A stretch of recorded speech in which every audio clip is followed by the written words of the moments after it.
Teachers Leadership Institute has helped me to become a more reflective teacher, and I'm more interested in teaching and more interested in exploring ways and experimenting with new strategies with my students.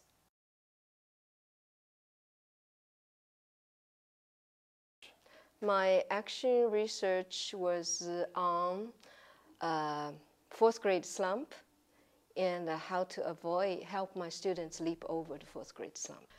I was very pleased with my students' performance as reflected by their CST, standardized test scores, until I heard about the fourth grade slump. So out of curiosity, I looked at the 2 past years of my students' data, and I found actually fourth grade slump happened even to my high-performing students. I found that my students, although they have high test scores, but they are not good at explaining themselves in oral English. And I was thinking, when they go to fourth grade class, they won't be in bilingual class anymore.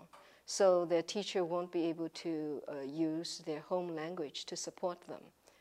How I could help them to express themselves in English and to ask questions in English and to display their learning in math, in science, and in social studies and language arts and all those subjects that they are going to learn, so that they can provide prompt feedback to their next teacher, and then the next teacher can adjust the instruction according to their needs.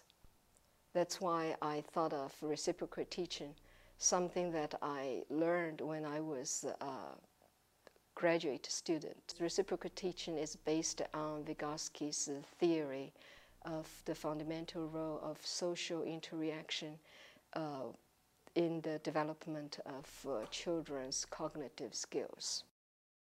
They gradually release the leadership to the students until the dialogue becomes from between the teachers to students to among the students themselves.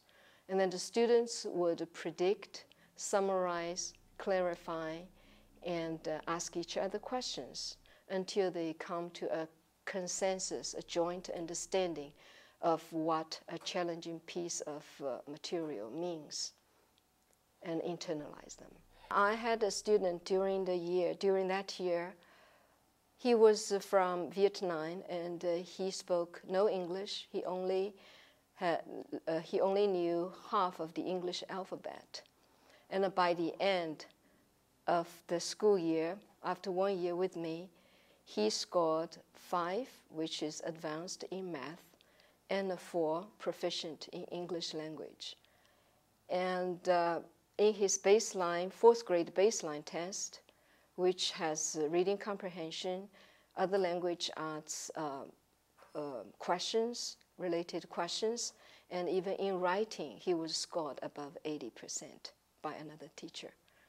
Once they get into 4th grade, the class sizes are larger, and their home language support was taken away from them, and this is just not logical.